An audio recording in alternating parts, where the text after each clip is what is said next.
Hello friends, இந்த வீடியோவில் central board of direct taxes and customs GST registration procedure பற்றி ஒரு கைடன்ஸ் கொடுத்துருக்காங்க. அந்த கைட்லைன் தான் வந்து இப்போ நம்ம பார்க்க போகிறோம். இந்த கைட்லைனில் ஜிஎஸ்டி ரிஜிஸ்ட்ரேஷன் சம்மந்தமாக ஒரு அப்ளிகேஷன் ரிசீவ் ஆகிருக்கு அப்படின்னா எந்தெந்த ஆஸ்பெக்ட்லலாம் வெரிஃபை பண்ணி அப்ரூவ் பண்ணணும் அப்படின்னு டிபார்ட்மெண்ட்டுக்கு ஒரு கைட்லைன் கொடுத்துருக்காங்க. அதில் இருக்கக்கூடிய பாயிண்ட் தான் வந்து இப்போ நம்ம பார்க்க போகிறோம். இதுக்கு முன்னாடி பார்த்தீங்கன்னாக்க அதர் பர்சனோட பேன் நம்பர், ஆதார் நம்பர்லாம் வந்து மிஸ்யூஸ் பண்ணி ஜிஎஸ்டி ரிஜிஸ்டர் பண்ணி அது மூலிமா வந்து போகஸாக வந்து இன்வாய்ஸ் ஜென்ரேட் பண்ணி கவர்மெண்ட்டுக்கு வர வேண்டிய ரெவன்யூ வந்து ஏமாற்றிருக்காங்க. ஒரு சில பேர் வந்து பர்பஸாகவே பார்த்திங்கன்னா ஜிஎஸ்டி ஃபேக்காக ரிஜிஸ்டர் பண்ணியிருக்காங்க. அதில் அப்லோட் பண்ணியிருக்கக்கூடிய document, electricity bill, property tax receipt, rental agreement, இது எல்லாம் பார்த்திங்கன்னா பர்பஸாகவே வந்து ஃபேக்காக வந்து ரெடி பண்ணி அப்லோட் பண்ணி ஜிஎஸ்டி எடுத்திருக்காங்க. அதே மாதிரி ஃபோட்டோ பார்த்திங்கன்னா பேன் நம்பரில், ஆதார் நம்பரில் ஒரு ஃபோட்டோ இருக்கும். பட் ஃபிசிக்கலாக அவங்க அப்லோட் பண்ண பார்த்திங்கன்னா வேறு ஒரு தேர்ட் பார்ட்டியோட ஃபோட்டோவாக அப்லோட் பண்ணி எடுத்திருக்காங்க. மேக்ஸிமம் அவங்க டார்கெட் பண்ணதெல்லாம் பார்த்திங்கன்னா எக்கனாமிக்கலி வீக்கர் செக்ஷன் பர்சனோட ஆதார் பேனை வந்து மிஸ்யூஸ் பண்ணியிருக்காங்க. இதுக்காக இப்போ ரீசெண்டாக வந்து ஒரு special all India drive against fake registration அப்படின்னு ஒரு கமிட்டி ஃபார்ம் பண்ணி ஃபுல்லாக தரவாக வந்து வெரிஃபை பண்ணி யாரெல்லாம் இல்லீகலாக வந்து ஜிஎஸ்டி ரிஜிஸ்டர் பண்ணியிருக்காங்களோ அதை கம்ப்ளீட்டாக வந்து கேன்சல் பண்ணிட்டாங்க. அவங்க மேலே வந்து ஆக்ஷனும் வந்து எடுக்கிறாங்க. இது சம்மந்தமாக வந்து கவர்மெண்ட் இப்போ என்ன கைட்லைன் தராங்க அப்படின்னாக்கா, ஒரு ஜிஎஸ்டி ரிஜிஸ்ட்ரேஷன் ஆஃபீஸருக்கு வந்திருக்கு அப்படின்னா ஃபஸ்ட்டு வந்து அதில் இருக்கக்கூடிய டாக்குமெண்ட் வந்து ஜென்யூனா அப்படிங்கிறதே வெரிஃபை பண்ண சொல்லியிருக்காங்க. அது சம்மந்தமாக வந்து ரெலவெண்ட் வெப்சைடு, இப்போ எலக்ட்ரிசிட்டி நம்பரை பேஸ் பண்ணி கவர்மெண்ட் போர்ட்டலில் வெரிஃபை பண்ணுறது, லேண்ட் டாக்குமெண்ட் வச்சு பண்ணுறது, முனிசிபாலிட்டி வெப்சைட்டில் போயிட்டு இந்த ரிசிப்டை வெரிஃபை பண்ணுறது, இது மாதிரி அவைலபிள் சோர்ஸில் ஃபுல்லாக வந்து செக் பண்ண சொல்லியிருக்காங்க.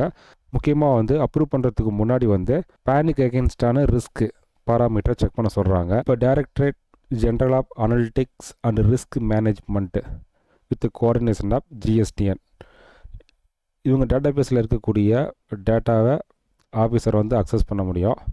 இந்த அப்ளிகேஷனுக்கு எகென்ஸ்டாக இருக்கக்கூடிய ரிஸ்க் பாராமீட்டர், ரிஸ்க் வந்து ஹையா, மீடியமாக, லோவா அப்படின்னு சிஸ்டமே வந்து காமிச்சிரும்.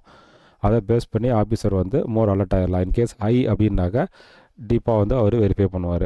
எந்த மாதிரியான பாயிண்ட்லாம் வந்து ஆஃபீஸர் செக் பண்ணுவாங்க அப்படின்னாக்கா, இந்த சேம் பேனுக்கு வந்து ஏற்கனவே வந்து ஜிஎஸ்டி எடுத்து அது கேன்சல் பண்ணியிருக்காங்களா, இல்லை ஏற்கனவே இருந்த அதே மாதிரி இந்த சேம் பேனுக்கு எகென்ஸ்டாக அப்ளிகேஷன் வந்து சஸ்பெண்டட் ஆகிருக்கா, பேனுக்கு எகென்ஸ்டாக வந்து ஜிஎஸ்டி ரிஜிஸ்ட்ரேஷன் வந்து ஏற்கனவே வந்து அப்ளிகேஷன் வந்து ரிஜெக்ட் ஆகிருக்கா, அதே மாதிரி இந்த பிளேஸ் ஆஃப் பிஸ்னஸ் வந்து ரிஸ்க்கான பிளேஸில் இருக்கா, இப்போ அப்லோட் பண்ணியிருக்க டாக்குமெண்ட்டில் ஏதாச்சும் டவுட் இருக்குது அப்படின்னா ஆஃபீஸர் வந்து ஆன்லைனில் நோட்டீஸ் கொடுப்பாரு. அதுக்கு அகேன்ஸ்டாக வந்து அந்த கிளாரிஃபிகேஷனுக்கு நம்ம ஆன்லைன்லேயே வந்து ரிப்ளை ஃபைல் பண்ணோம். இதுக்கெல்லாம் டைம் டூரேஷன் பார்த்திங்கன்னா 7 days தான். அதுக்கு மேலே இருந்தால் ஆட்டோமேட்டிக்காக வந்து ரிஜெக்ட் ஆகிரும். அதே மாதிரி இதுக்கு முன்னாடி வந்து டீம்டாக வந்து ஒரு சில ஜிஎஸ்டி ரிஜிஸ்ட்ரேஷன்லாம் வந்து அப்ரூவ் ஆகிருக்கும். அதெல்லாம் திரும்ப இப்போ செக் பண்ணுறாங்க. இந்த ரிஸ்க் பாராமீட்டர், இப்போ ஏதாச்சும் ஒரு ஜிஎஸ்டி நம்பருக்கு வந்து ரிஸ்க் அதிகமாக இருக்கிற மாதிரி காமிச்சிச்சு, ரிஸ்க் ஹைன்னு காமிச்சிருக்கு அப்படின்னாக்கா அதுக்கெலாம் வந்து ஸ்பாட் வெரிஃபிகேஷன் வந்து கண்டிப்பாக வந்து போவாங்க. இப்போ அப்ளை பண்ணியிருக்கக்கூடிய ஜிஎஸ்டியே பார்த்திங்கன்னா டவுட்டாக இருக்குது அப்படின்னாக்கா அந்த ஆஃபீஸரை வந்து ஸ்பாட் வெரிஃபிகேஷன் வந்து போயிட்டு வெரிஃபை பண்ணிவிட்டு பிளேஸை ஃபோட்டோவை பிடிச்சி ஆன்லைனில் அப்லோட் பண்ணி அவர் சாட்டிஸ்ஃபைட் அப்படின்னாக்கா அப்ரூவ் பண்ணுவார் அப்ளிகேஷனை. அப்படி இல்லை அப்படின்னாக்கா அப்ளிகேஷனை வந்து ரிஜெக்ட் பண்ணிடுவார். ஸோ இப்போ வந்து ஜிஎஸ்டி ரிஜிஸ்ட்ரேஷனை அப்ரூவ் பண்ணுறதுக்கு முன்னாடி செக் பாயிண்ட் நிறையா வந்து கவர்மெண்ட் வந்து ரிலீஸ் பண்ணியிருக்காங்க. இதெல்லாம் சாட்டிஸ்ஃபை ஆனால் மட்டும்தான் வந்து ஜிஎஸ்டி ஆஃபீஸர் வந்து நம்மளோட ஜிஎஸ்டி ரிஜிஸ்ட்ரேஷன் அப்ளிகேஷனே வந்து அப்ரூவ் பண்ணுவார். இதுக்கப்புறம் வந்து நம்ம ஜிஎஸ்டி ஏதாச்சும் அப்ளை பண்ணுறோம் அப்படின்னாக்க இதில் சொல்லிக்கக்கூடிய பாயிண்ட் எல்லாமே வந்து நம்மளே வேலிடேட் பண்ணிடணும்.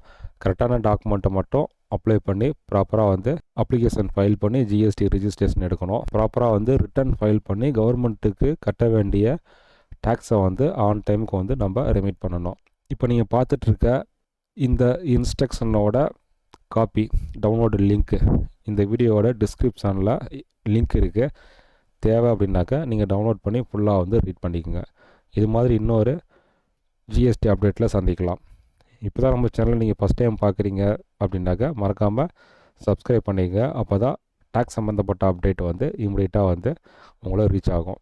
அதே மாதிரி இந்த வீடியோட டிஸ்கிரிப்ஷனில் WhatsApp and Telegram group link இருக்குது, அதுலேயும் ஜாயின் பண்ணிக்கங்க. அப்போ தான் மோர் அப்டேட் வந்து இன்ஸ்டண்ட்டாக வந்து உங்களுக்கு கிடைக்கும்.